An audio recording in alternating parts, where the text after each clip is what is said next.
Cool. You ready? Yeah. All right. Wait. Yeah. Late okay. At one, you're so holding it down, bringing this street geek and nerd. So what is up, my people? Today, come on with another wonderful episode of On Screen. That's right, we here. Finale, y'all. The boys. And I'm not alone. I am not alone. Right here, you know him.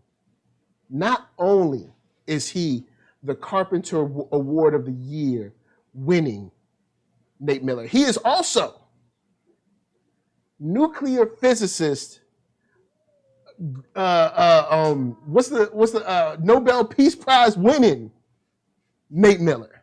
Say what's up. That's right. Yes. I'm here fresh from building tables out of plutonium for children in Africa. That's what I do. And I left those children in Africa because I watched an episode of The Boys of the season finale, and I said, man, I have to go talk about this with my friend Mike. So here we are. And big shout out to the chat. Ghost Des in the house. Boogsworthy, one of the Patreon supporters. What up? Nice to see you. And Jenna James is up in here already.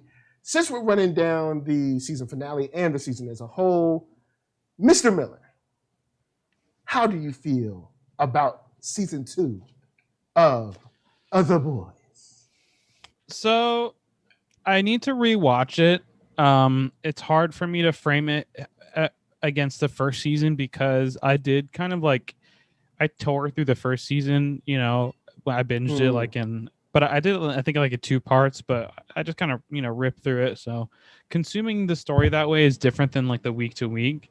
And while I do like the week to week better, honestly, because it gives you time to digest and like theorize about what's going to happen, kind of builds up this tension, especially when you're watching it with like friends or like with, people. And I enjoy that experience. So I'm glad they did this release. But this, I don't know, this finale, like parts of it I really liked. I liked a lot. As an episode, I really enjoyed it on its own. But as a finale, and it's for its implications just on the series as a whole, I don't know. I'm kind of like, I just feel like it could have been better. I feel like this show, in the same way that like I didn't really like the finale of last season, like it was good, but like it was so like cliffhangery of like this is to be continued in season 2, that I feel like again like this show does great in premieres and like mid-season, but then once it gets to like finales, like they're just not good at finales. And maybe it's just because they know that they have stuff that's coming, they keep getting renewed before the show even like premieres. But I don't know, like there's some stuff about the tying up of plot lines and also like unanswered questions and stuff. Cool, good. I like that because on the flip, one thing I'll say I've noticed from shows like this that have short seasons, the first 2 seasons are essentially more like one big season. That's kind of how it feels to me. Where I didn't like the season finale of season 1, I did like the season finale of season 2. I feel that season 2 in general is a much better step up of season 1. But that's because I started to get more of what I asked a lot more questions about and was more interested in, like, okay, well, where's the government's place in all this? And are there any other players? And now we have a whole lot of other players, which interests me greatly. You know what I'm saying? Seeing these like alliances and, strained alliances and, little ice breaking and maybe some trouble in paradise. I love that. But I will say this episode was packed in a way where I was like, I think we could have used 30 more minutes. Like, I I felt think we like, could have used another episode, honestly. yeah. Like, because it definitely seemed like we kind of rushed through some stuff. And I really would have liked maybe, and now that you say it, another episode I wouldn't have been mad at. Because I said 30 more minutes, which is half an episode. What's a whole other episode? Well, production money wise, that's a lot more, but still, like this episode gave me a lot of what I was wanting, and this season really came through in a way where I was like, you know what? It seems like a much better progression, and I will say the people that seem to be making it, for the most part, outside of a couple of things, does seem to have a good handle on how to kind of take the better pieces from the comic and bring it through. Also to the chat, big shout out. Clement should be through here later. We'll see. Not sure, but he might roll through. So I guess conversely, in this episode, what were you most what kind of grind your gears a little bit about this episode? Because it seems like there's a couple of things you weren't digging about this episode.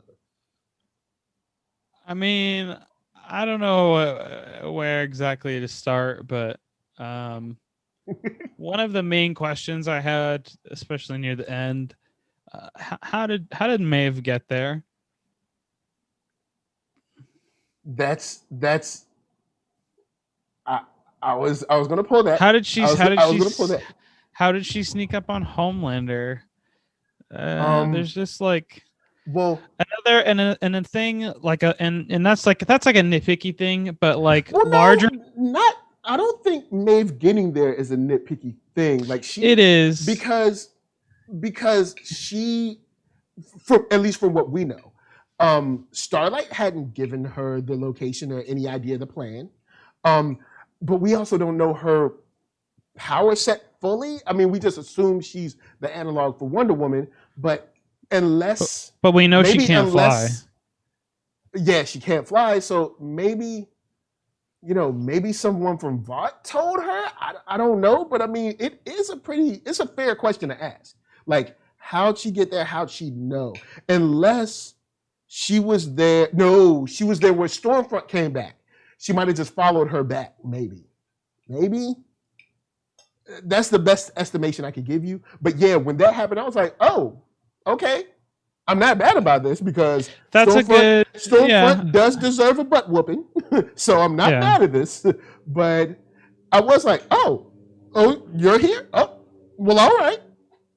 I was like, I guess we'll roll with this. But I did like that scene though. I like seeing Kimiko come out of her shell. The fight scene was awesome. Her and Frenchie talking. Open it up a little bit, and you see, like when she snapped her neck, I was like, she ain't dead though. No, yeah, she ain't dead. So another issue that I have, that this is less of a nitpick and more of like a larger like plot implication, is I don't like the way that Stormfront was kind of defeated so quickly. Okay. While it did feel good and it was executed very well and felt natural, it does kind of feel like it could have, I don't know, like, to be fair, they didn't exactly show her die, and they mentioned that she's like off somewhere at a facility, and it's like Homelander says that, so I don't know if that's true or not, but I don't know, like I would definitely like to see her come back. Like I like having a villain, especially a strong villain, like who can have fights. Like even if they lose, like I don't want to see them just like lose right away. But the reason why I think she might really be dead is like to have the kid like kill the mom and Stormfront is one thing. And, like kill Stormfront and accidentally kill the mom, but then to kill the mom, but then Stormfront like ends up living, like that would be like, that would be really messed up. But then the show also like doesn't hold back. Like, but she Nah, it was doesn't. full on like Darth Vader, like limbs off, Yo, and she's shouts to like Jenna James said crisp. they jumped Stormfront like there was NWO back there in the WWF WCW days. It was it was Yo, it was already like a really good choreographed fight, and then it just turned into like a straight up Nazi beatdown. Like yo, it was they were awesome. they were just kicking her, pummeling her. It was nice. It was well deserved. Um, Now, big shout out to Bruce Worthy also said, love the Stormfront beatdown. The girl stomping out the toxic feminism was hilarious. Jenna James said the female fight scene was loads better than whatever the MCU was trying to force with A-Force. Here's the difference, though. You're essentially trying to compare ABC and HBO. Like, it's a little different. Not even I HBO, see where Amazon, you're going, but even what more I'm saying, budget. I'm just saying like a very network family friendly property that has action, but safer action to something where like people are being killed while they're having relations. Like we can't really we can't really equate that. And then also, if you wanted to equate that, you'd have to see The Boys and a franchise that The Boys built last for 10 years and intertwine more than just one show. So it's not a one-to-one. I see where you're going, but it's like, I don't think we give the MCU as much credit as it really deserves. But with that said, seeing the Scientology church, because it's essentially Scientology. Seeing that those two dudes knew each other was like, excuse me? No, Wait, Stan like, and would you like a fresca? No, I would not like a fresca. of course they would have like some type of relationship just because they're both, Super powerful duper men rich and evil. in that. Yeah. The really interesting thing was that Vought apparently has a connection with like the founding of like the collective. So like there is something even more like going on, which also like there's makes a faction split or something. Which makes the thing at the end so weird. Like I thought at the end of the episode, I'm like, okay, like so, they are setting up this stuff for, what's gonna be like next season. But then like the guy dies. I don't know, like well, because the congresswoman has her own plots and plans, which is something that I enjoy, even though I'm not sure how it's going to work out, because you do remove, like, that's a huge power vacuum. What happens now with that? But I guess that's part of the intrigue of season 3. But that's something that I wish we had 30 more minutes to another episode for, because it was kind of like just like, oh, it's okay. Yeah. Oh well, and it just left like it was probably intended to be kind of open ended, and like they intentionally misdirected us, to think that it was that prisoner lady who was popping heads when the one that had been getting the compound V shots. Yeah, when really it was, So if she is in, my question is like, is she actually like a Vought plant then? Is that how we're supposed to read that? Like, is that why she was killing the people that were going to testify? Like, it's just so like, it doesn't make sense. But it's interesting. I like that you don't like it, because I do like that. I'm not saying I don't like it. Who is she? I just don't like it for like a finale. Like, it's not. Okay. To me, enough of a cliffhanger as much as it's just like a twist to be like, you never expected. A couple of cliffhangers. We got that. We got Ryan. We got the kid. Which I mean, I don't know if I'd call that a cliffhanger. We probably won't see him for a while. We don't really know what's going to happen with that. I mean, because let's not super trust the CIA yet. But I got the feeling early on. I was like, even though I was kind of wrong, when she was like, I'm going with you, I've got to go. I was like, yo, he gonna have to raise that boy himself. I was like, I just got something, but I was wrong. Ish. I knew she was gonna die. I was like, he gonna have to raise that boy himself. I was like, he gonna be forced to do that. That's gonna be his cross to bear. And then I was like, oh, well, I was wrong. But I was right when she died. But it was, I think it was fulfilling for him to have those moments with her, have her meet the team. They kind of accept each other, even though, she's passed now. But, they kind of accepted each other. And, they felt, they were able to feel that relationship, again. So I was glad that he got some closure-ish on that. You know what I'm saying? Ain't nothing wrong with a little love. Yeah. Yeah. Ghost. Oh, go ahead. No, you good. Ghost Des L says Huey is a villain, quote villain, working for villains, which is a dynamic in real life. There are people trying to do the right thing, but have to work in toxic infrastructures. Yeah, because see now, when we left off, I was left wondering if they had figured out that the congresswoman was the one, and he's now a plant working for her to see what the deal is with whatever she's doing. Because this is my idea, that since this whole, the Congress thing happened, I assume that Butcher, have pored over this footage millions of times. Like, yo, what happened? What went on? Blah, blah, blah. And I assume that either the CIA lady, aka aka Katerina Rostova, saw her eyes, or Butcher saw her eyes flicker or something, was like, yo, the call's coming from inside the house. So maybe that's it. I don't know, man.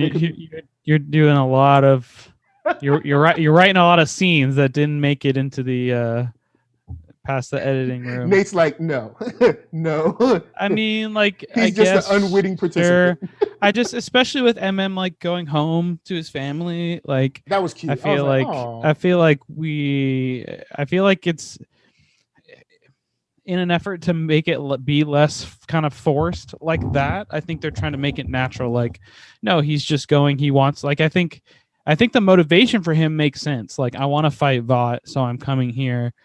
It's because I want to do it, but I just don't want to do it like how I was doing it with the boys. Like, I want to, like, be on the right side so I can just sleep at night and stuff.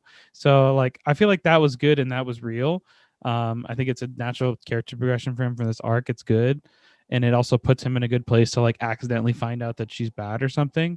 But the vibes I get from that are, like, she actually is working with Vought. And, like, for some reason they're funding her to do a campaign against Vought or something like that, or maybe, like, she's just using that to, like, she's the Manchurian candidate, yo. Yeah, well, she has powers, so, like, there's no one who has powers that doesn't have some association with Vought, like that, because they, like, we know that they're not born, they're made with chemical, right? So, or maybe she's being kind of like fronted from another country that they got their hands on Compound V.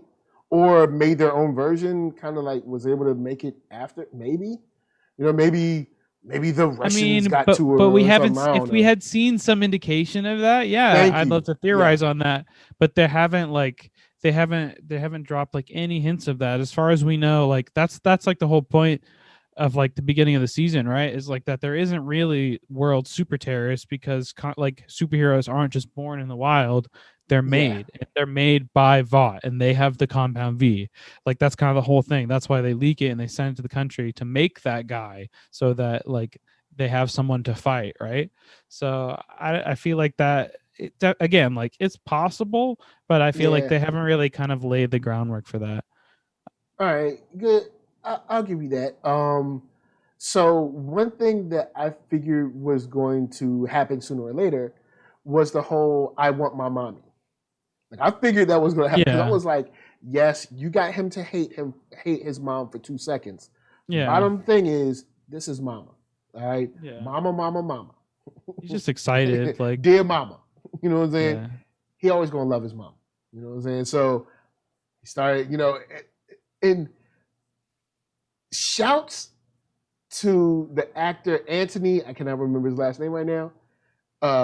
Shouts to the actor Homelander on the amount of emotional range in this episode, there was a smidge of a second where I was like, "Oh, Homelander." when you could see on his face, like the way he does his facial expression and stuff, when you could see that he realized, like, I had no childhood, like I had none, and he leaned on his dad, and I was just like, wow, I still hate you, but wow. Yeah. I was like, and then to see the way he looked at Stormfront when she was like, "There's white genocide," and we talked about this a little bit offline. His facial expression was like, "Is there white genocide though?" like is there? Yeah, I think they feel like there's intentionally not. put that in. I feel like you're making that up. They wanted to have a clear differential. Clement says he's coming in. Oh, what up? What up? Yeah, Clement's about to roll through, y'all. But continue. Sorry, continue. Yeah, I agree with you though that he showed quite a range. Like again, from his full. Yeah. Yo, what's going on, man? Yo, Clement in the house. What up? What up? What up? Yep. Yo, Chilling. Bro, right? life. It's been a busy fucking day. Sorry. Yeah. Right. I feel you. Family show. Hold up. No, I'll tell you all. Where we at? We live, y'all. I know we live. So apologies. It's supposed to be a family-oriented show, but it's been all ages at least. It's supposed to be a day. It's been a day. But it has been a day. But Nate Miller, finish your point, and then we'll roll back to Clement in a second. Yeah, we were just talking about Anthony Starr's performance in this episode as Homelander, and like the range that he showed from that, normal twisted, demented stuff we've seen to like actually showing like some compassion and being like almost kind of a human talking to his son. Almost kind of a human. Yeah, I mean, it's a good point because I was like, oh, Homelander, he's trying to be a good dad. And then I'm like, wait, he's a psycho. Why am I feeling this way? But man, the dude is a major casting coup for like these past 2 seasons. He's just been excellent. I had no idea who this guy was before he came on The Boys. Yeah. Me neither. And this episode alone, he put on a clinic when it comes to just like body posture, facial expressions. Like even when he came up, when he came in the door, it was like, did I hear you say butcher? Like just so from that to the moment with his son, and even the moment when Ryan decides to stand beside Butcher, and you see his face like, and of course Maeve like, nobody gonna love you. Ain't nobody gonna love you. I still would have dropped that video anyway. But I guess if you drop that video anyway, then you really have no leverage. Then it's really right. You don't want to go crazy. Yeah. You gotta reel it in some. But that dude is crushing it. Yes. As Homelander. He's so good. He almost made me care that he didn't have a childhood. I mean, I guess I do care, but I mean, I did. I don't care. But I mean, and you kind of felt sorry for him when he's talking about like when he talks to his son, and he's like, my parents, and he has to stop himself. He's like, the people who raised me were scared of me, and you're like, you easily see from his childhood to this conversation with the son that it's a very easy, you can see like how he's developed and why he's a certain way. Not that I'm, excusing his, abilities or the way he acts. It's just more of like, it's easy to see why he turned out that way. Yeah. He wasn't treated like a person. Yeah. And speaking of how he turned out, I think it was Jenna James said, if there's anything we learned this episode, is that he can have whatever he wants. I have a funny story about that scene too. Oh man, what you got? I can't tell you on here. All right, cool. But he was. I was like, what are you doing? Tease. I was like, are you outside? And I was like, yo, he is definitely outside. And still in the suit too. Like not even like pajama Homelander, but just like still in the suit. Like, you never know. He might have to spring into action. You know what I'm saying? You gotta keep the suit on just in case. But to you, Clement, how do you feel about the season kind of as a whole? Now that we've come to the end. I think it was really strong. I think it was really, really strong. It's like they managed to take what they did in season one. I think season one they took a vibe of trying to establish the violence to make sure people would be there with them, and then once they get there, they went super deep with the characters. Kind of like how about like what Joss wanted to do with Age of Ultron originally. You know what I mean? You had the team stuff. And then he wanted to kind of subvert it smaller, but here they went smaller, but they went super personal with everyone. Mother's Milk with the whole CD thing, Butcher, especially with his relationship with Becca. And I was really sad in this episode when he lost Becca. Like I was like, oh shit. And when he turned around, I'm like, is he about to kill this little kid? This kid thought about it for a second. He thought about it for a second, like the anger on Karl Urban's face. And Karl Urban is another casting MVP for this one, next to Dominique McElligott. Especially she comes through like she's the MVP of this episode, at least for me. But I really think that they managed to really dig into the themes further and elevate the show. They elevated it more than what it was in season one, and we see why they've already announced season 3 and the spinoff that we talked about a couple episodes back. So I thought it was really strong, but I'm happy to see Stormfront go. It's weird. I feel what you're saying. I feel like I guess they had to get rid of her, but then Nate brought up a little bit earlier. Like we didn't really see a body. Before you got here. Yeah. Oh, I don't think she's dead. I was just telling him like before he got here, I was saying the opposite. I don't think she's dead because we didn't really see her die. Yeah, we didn't see like a body. You don't really see people like that die off screen.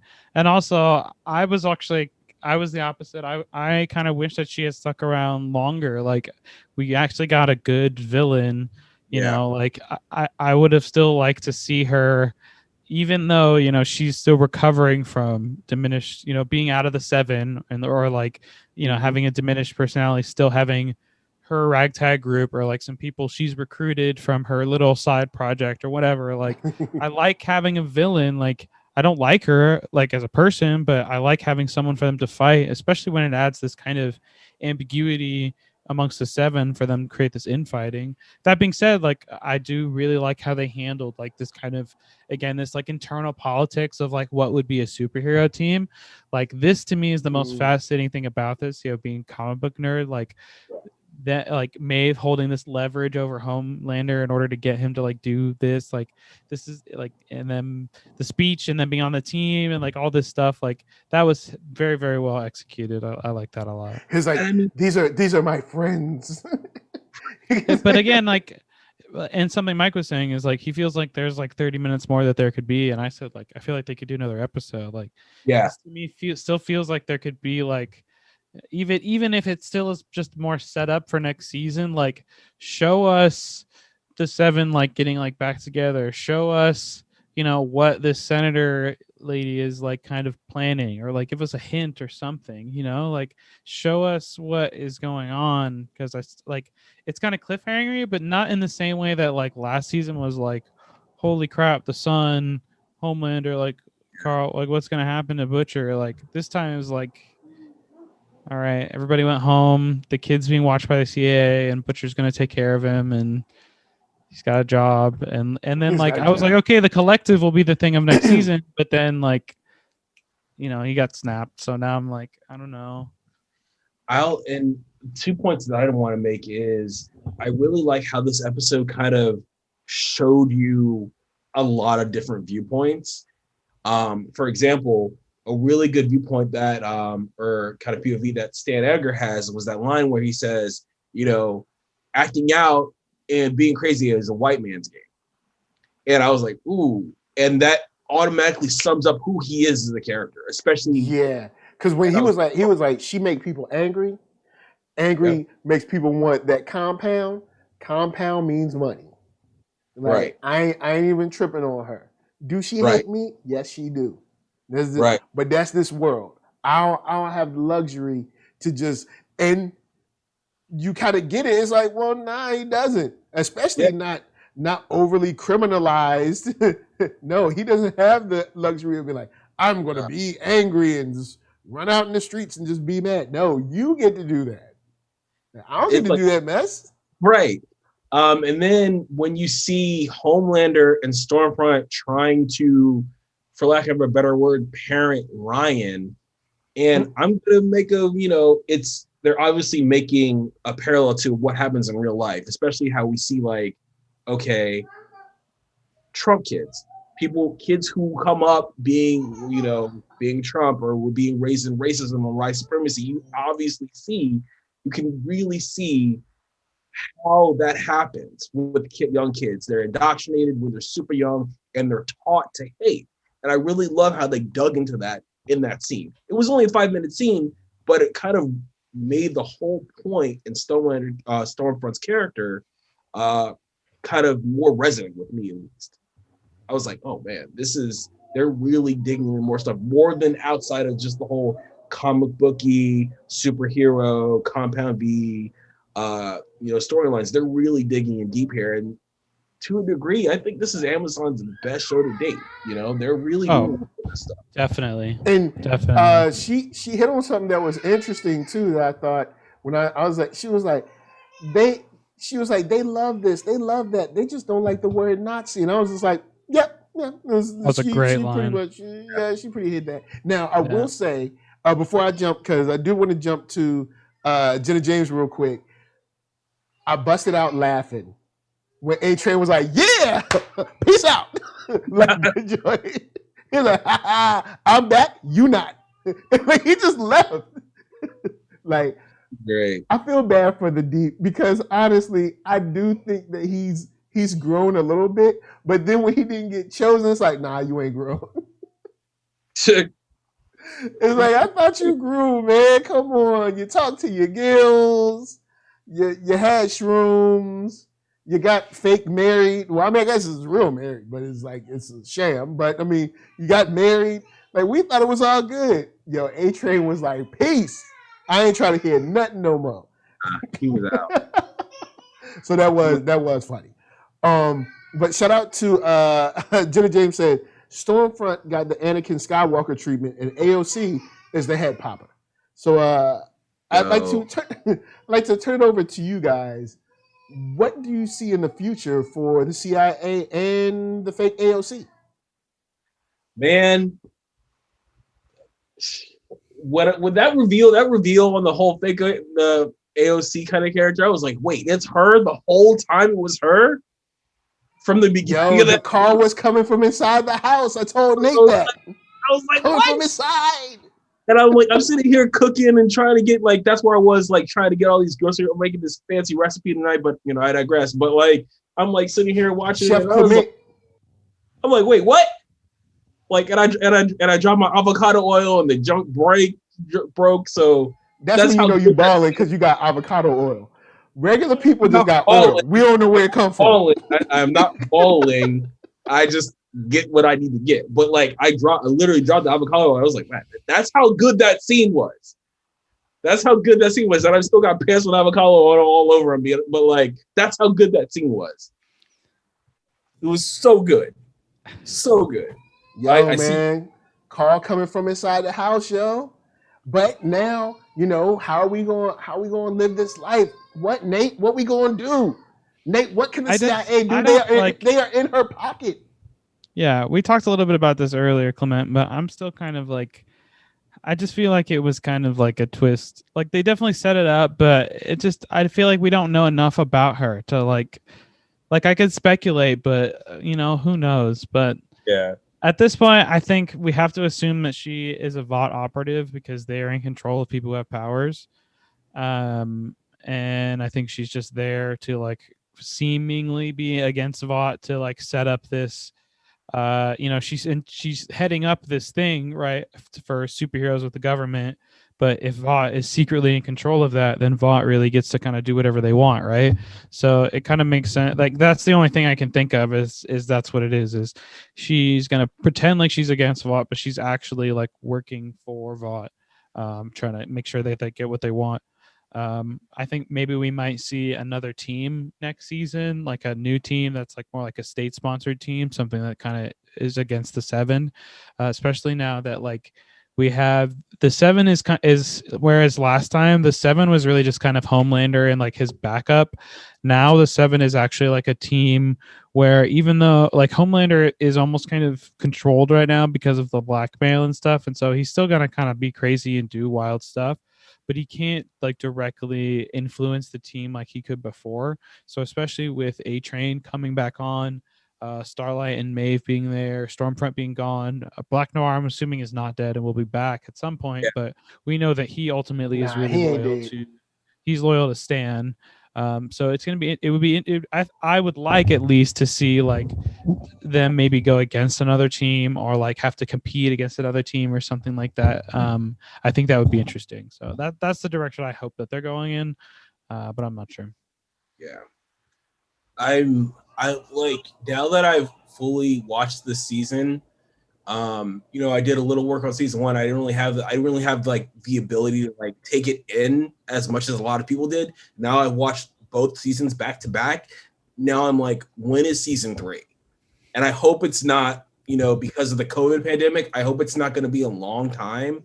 The whole COVID thing is really, putting a lot of things with entertainment out of control right now, as we've seen with Black Widow and everything like that. So I'm just like, when is season 3? When is the spinoff? And I hope it's not going to be a long time. And also I'm excited for season 3 because now they have Jensen Ackles coming in. So Jensen Ackles, the Soldier Boy for next season, is going to be really dope. And I'm looking forward to seeing how him and Anthony Starr play together. That's going to be really, at least I get really excited by that possibility. As long as we get one scene where he's like, Homelander, the guy that got his whole style from me, the one who took his whole swag for what I've done, Homelander. Like just. I knew you were going to do that. That's why I said that. See, yo, man, that Drake joint. Drake. yo. Yeah. I'm hoping that we never gets old. Oh, this whole effing fluff for me. Sorry, Dave. Yeah, because Ghost Dad says, yep, Eric Kripke team up with the old gang. Yeah, we got Bobby from Supernatural on there already.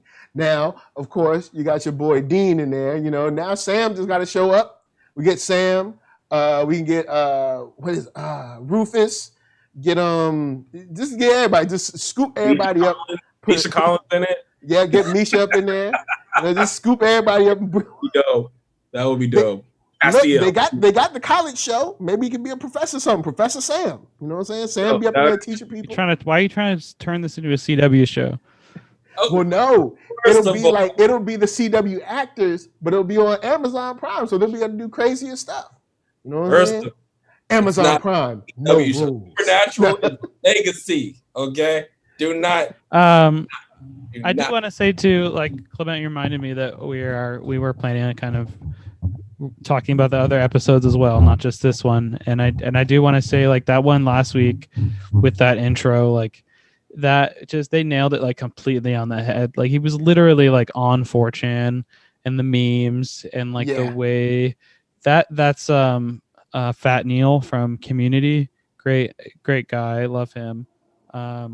It was just like, I was like, I can't believe that they are doing this, like to open it up and then to cut to the rally like after that, and like with everything that she is saying, like it's very obvious what they're like alluding to. And a lot of people of course are going to be like, oh, it's just a liberal show and they're just, I don't like get politics of my superheroes and whatever. But I think aside from politics have always been in superheroes. Yeah. And that's what I'm going to say. Like, aside from the politics of like the stuff that's going on right now, like within the Yeah. context of the world, like it makes sense. Like there's this strength, right? And like these superheroes are kind of stand-ins for celebrities, especially in the way that they're used and commodified by Vought specifically with the merchandising and the marketing, like just like how any product is in our world. They live in a capitalist society as well. So I think they executed it very well with the last episode. Also the fantasy too of him like lasering the people down was nuts. Like Yeah. it's just been a very satisfying season for me. Like even though it was kind of a wait for the last time, and it'll probably a wait for the next one. But I think they've done a good job. I definitely like would have wanted a little bit more for the season, for the finale. I don't think they like quite nailed it, like 10 out of 10 or even 8 out of 10. I would maybe give it like a 7 out of 10. Okay. But I enjoyed it. There was a lot of moments I really enjoyed, especially the fight scene specifically. That was so good. Yeah, it was just See, yeah. like, and for also me, I really enjoyed it. So that's why I was like, all right, Nate, what you got? You know what I'm saying? Nate, yeah. they got some things. I really like the scene in the car with Huey and Starlight. That was really good too. I like that a lot. And like and them going to Maeve and she's just like chain smoking. She's like, "Oh, you brought your twink." Like Yo, that was messed up, man. that was good. And then she was That like, "Am I good. talking to you?" And she was like, wow, he's a twink. I will say Yo, one of she my straight said she split him in half. I was yeah. like, ma'am, can we stay on topic, please? Because Split your we're gingerbread not here stick. for that. Like, we're not here for that, ma'am. My But- cookie would split you in half. Like, ma'am, can we stay on topic? We're not here for that. Oh my god! I will say though, I love how they brought the whole "girls get it done" thing back around in the end of this, because as soon as I said that, Frenchie said it, was like, wow, girls do really get it done, and I really, really loved it. I was like, And it was a great moment to put that like a little baby joke in there, but like they didn't really. It's like, man, well, guess girls really do get it done. yeah. And as soon as I said that, I was like, yes, Frenchie. So I was like, but and like I like the amount of enjoyment that I got of that scene, just them kicking the shit out of Stormfront was just great. Yeah. Like, And I it was like, felt like natural too. It wasn't like endgame forced. Let's have all the girls stand together for a really obviously forced frame. Like it happened naturally and it just felt good. Like yeah. Well, let's not. It happened in a better way, but let's not say it wasn't forced. I mean, we did talk about like how did Maeve get there? So let's. I agree Come with on, that, but come I on. think, but it's not forced in that if you look at the people who would be able to even participate in that fight in this show, it's a very short list. Outside of, Homelander's the only other person really that we like, maybe Black Noir, A-Train could maybe, but we know he's fast. We don't know how strong he is, like how durable he is. Let's just run through it. Yeah. I mean, I don't think so.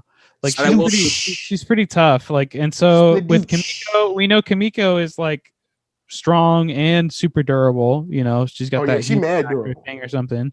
We know Starlight's pretty strong. I was expecting her to like absorb the lightning and like shoot it back to her or something like that. I was wondering if she was going to do that, but I guess that's a no. Yeah. And then Maeve, we know, is also super strong and very durable. She can't fly, but she's pretty strong. So like it makes, and we also know that she's like kind of turning against Vought, already doesn't like Stormfront. Kimiko killed the brother, so she's got a big reason to like dogpile on. And also, Stormfront, messed, like she doesn't have a good relationship with Starlight either. So like there was motivation there. So that's what I mean. Like it wasn't forced. Like, whereas you look at MCU, you have literally all of the heroes and all of these movies and all these troops, and it just so happens that all of the girls are right there together, teaming up one after one, and then they stand there and pose. Whatever happened to sisterhood? That's forced. That's not natural. And I was every woman. It's but I was all in me. at least in defense That's of right. because okay, I'm an in-game fan, but also I can be objective. But like also think you had how many women in that scene versus the 3 women or 4 women that were in that scene, 1 getting her ass kicked and then 3 kicking her ass. So it's like with otherwise, it's kind of like you had 14 to 20 women in the in-game scene that all came together because of, Scarlet Witch. So it's like, putting it out it's there. like it's like, yo, this is our girl. We gotta hold her down. Sisterhood. Why can't girls hold each other down? I don't know. And I mean, Nate, I feel you. I've just never gotten the real beef with that scene. It happens in comic books all the time. Everybody gets up, and then they go for it. Like I was just like, I really never got the beef with that scene. I'm not But, I super mean, mad about it. I'm just know. using it as a point of comparison because it did, like, and again, like, honestly, it's not even about me because I'm a dude. Like, what do I know? It's that the women that I saw it with and women I've spoken to are like, yeah, I like seeing, you know, female superheroes, but it felt kind of pandery, you know, like. Yeah. So it's kind of, you know, you can agree or disagree, but it is a general opinion that's out there. So I use it as a point of reference. That's all. Yeah. This just I'm not saying that you're alone in your opinion, but I just like, I get it, but I guess it just doesn't bother me like it bothers a lot of other people, or it doesn't stick out to me like that. I'm like, oh, word, A-Force, let's go. That's how I saw it. I was like, word, dope, let's do this. That was set up for A-Force. That was the setup for A-Force, and which they should have dropped by now. But I mean, that's a whole other thing. I know COVID. I know. No, not COVID. Not COVID. I curl mutter, but that's a whole other discussion. Got that COVID. But yeah, man, I just think bringing it back to the boys, I think they really managed to really do a lot of things well, and I really felt bad for the kid after all of this. I felt super bad for the kid, even though his dad is who he is, and his girlfriend is who she is. I felt bad for the kid. You know what I mean? Yeah, and I did like that little heart to heart that he was able to have with, you know, real dad and fake stepdad for a moment, because, you know, there was that moment where we saw a soft side from Homelander looking at him like, yo, man, dad, what if I had real parents? And then you see Butcher like, you know what? You know, your mom gave me this.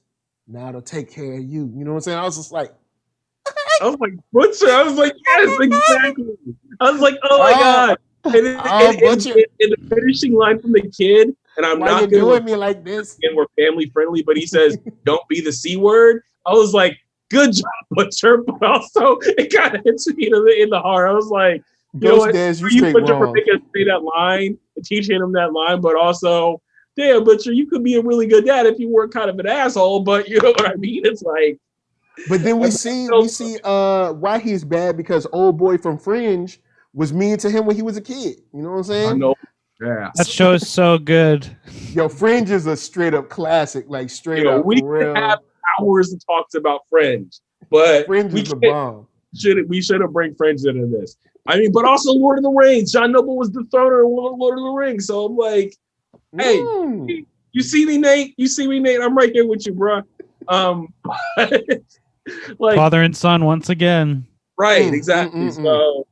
But yeah, man, I think they just managed to do really good. Really, they managed to step it up. But I will say that the one thing that does worry me for next season and the spinoff, because it was so good, because the first two seasons were so good, hopefully that there's not a loss in quality for the next season. Oh, because you mean in trying to like balance two shows?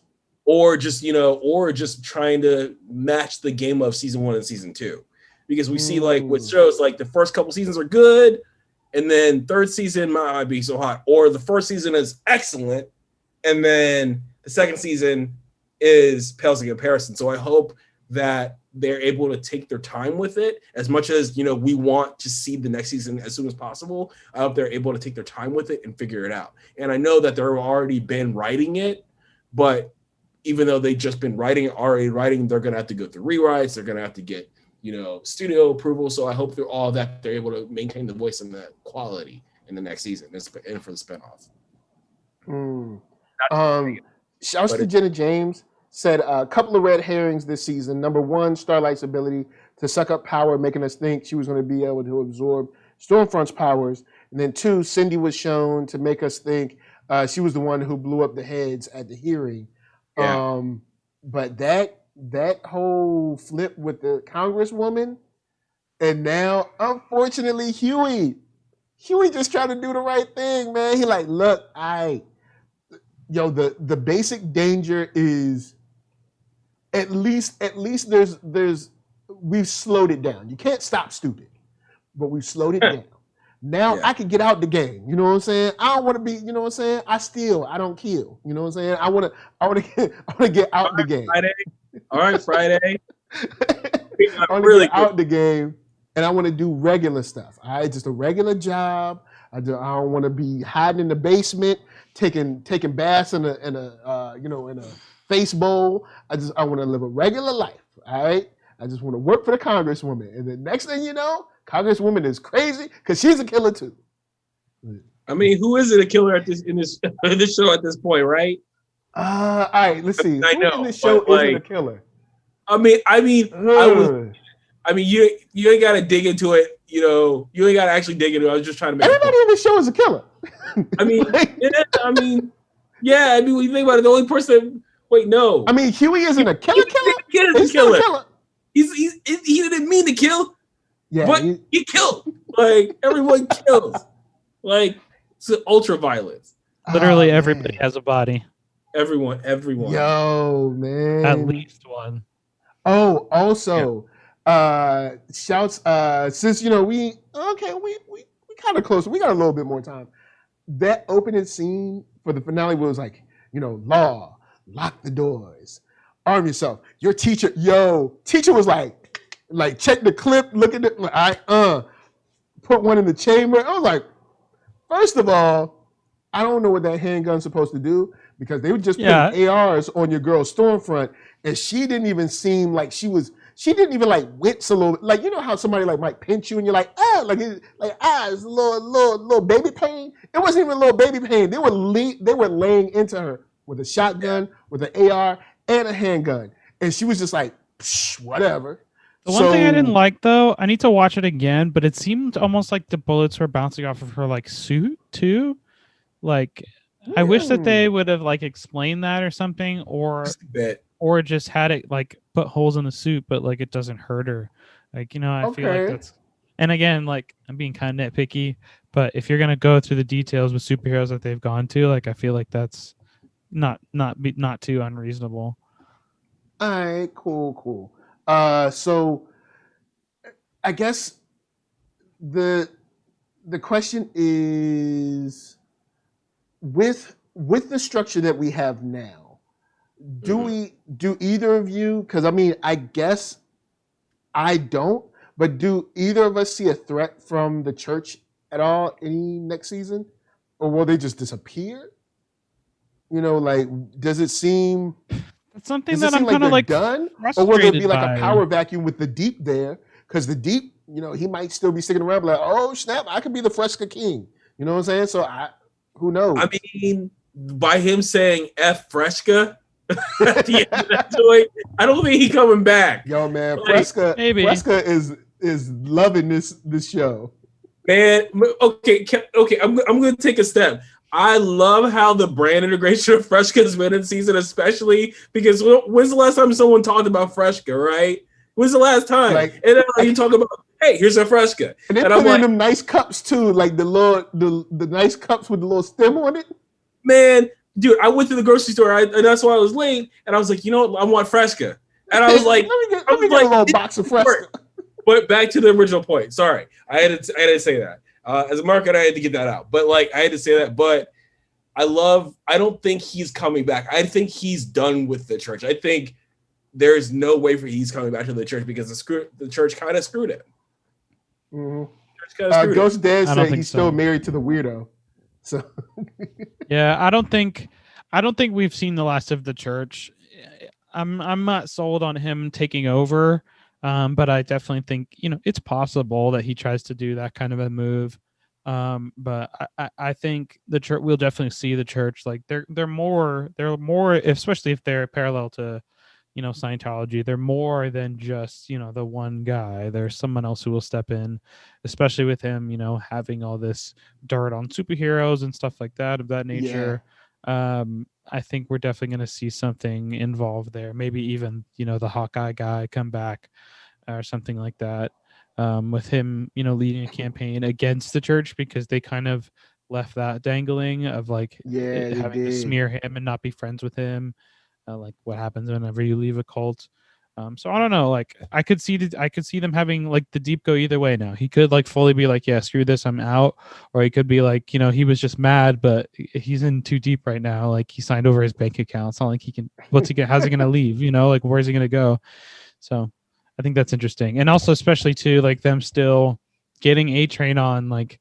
They would still whoever is in charge there would still have some influence over him to like get him in there as per the deal with Stan or something like that, right? So like that would make the dynamic of the team again more interesting of what's going on. So I definitely think the church is going to be around. They spent too much time developing it, and especially like relating it to Scientology for it to just be like, oh, this guy's dead, the whole thing crumbles. The whole thing. Yeah. Oh man. Go really ahead. That she said, "Who uses their church better, the boys or the Runaways?" And I'm like, "Oh." I still haven't seen the Runaways, so don't. Yeah, because the Runaways had like the Church of the Light or whatever, and there was like kidnapping kids and using kid body essence or something to stay alive. Don't spoil it. Don't spoil it. Oh yeah, my bad. Okay, is that Nate? You be alright, Nate. You be alright. You had tons of times to watch this show. You be alright.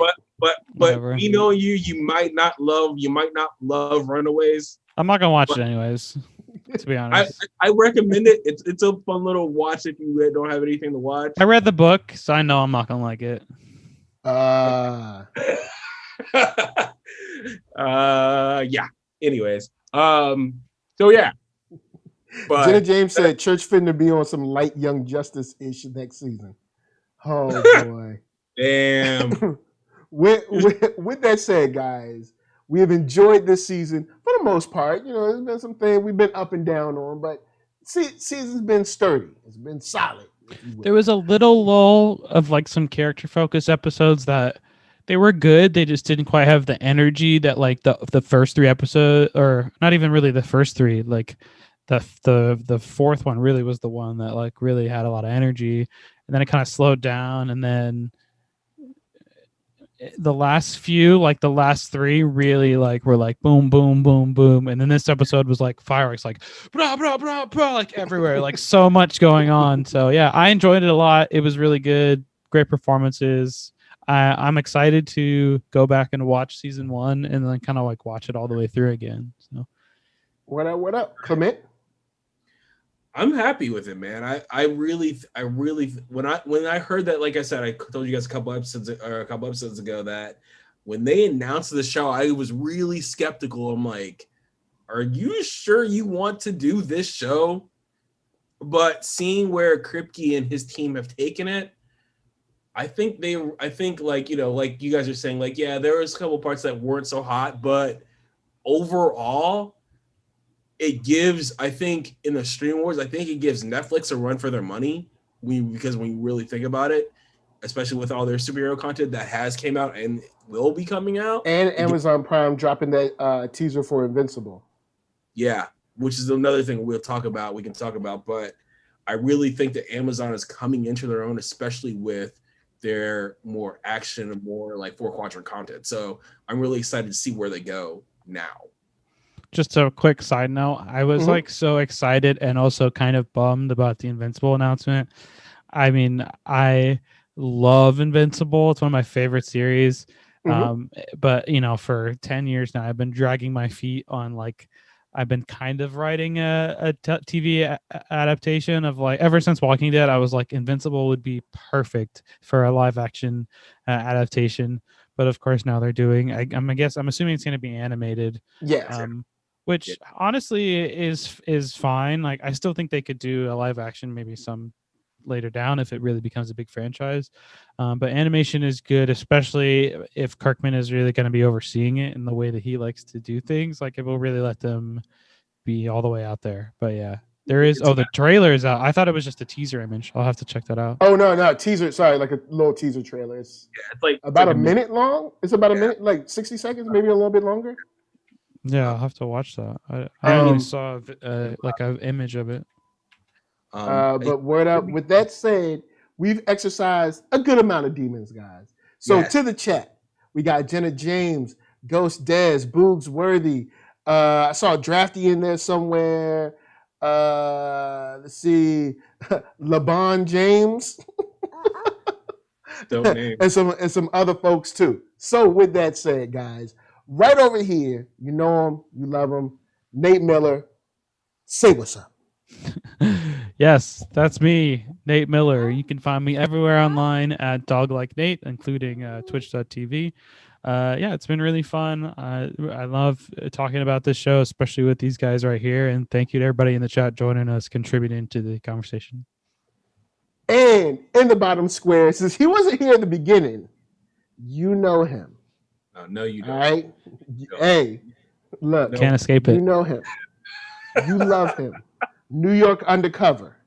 You know him. You love him from Fastlane. You know him. You love him from a little Cinemax show called Strike Back. Clement Bryant. Well, why are you giving me all the old school joints? Bro, I love Strike Back. Strike Back is dope though. You were on that, man? That's so cool. I'm just messing. Good show. I'm fanning out right now. Okay, I was sorry I was late. Real life got in the way. Twitter and Instagram at Clement Bryant. And I will say, like I said, thank you for everyone. Like Nate said, thank you for everyone that has joined us all season. And I will say you can join us again on Sunday with Vanessa Shark for Lovecraft Country. So hopefully you guys will join us, and thanks for watching. All right, NERD, SOUL, Facebook, Instagram, Twitter, all in places. YouTube is the main hub. Hit that thumbs up if you like what you see, and hit that thumbs down if you don't. If you don't, all right, I'm gonna send Ryan after you. All right, he gonna leave you crispy. When I say crispy, I ain't talking about like the good crispy where your clothes is fresh and fly. I'm talking about crispy where you just mumbling words. All right, you just don't nobody what you're saying. Man, right. I'm about to eat. Why looking like Obi-Wan had the higher ground on you? Why you got to give crispy a negative connotation? I'm about to go eat some Cheesecake Factory because it's too late to cook. Why you got to be doing that? Yo, Clement be balling on us, son. He be like, I am not avocado oil. I was cooking. Then, you know what I'm saying? Get some Cheesecake Factory. You know what I'm saying? Staying crispy. But anyway, podcast if you want to listen. Spotify for that music. We're leaving y'all with Arcatron, ARCKATRON. From us to you, we're saying thank you for watching and peace. Say peace. All right, y'all. We out. Yeah. Dope.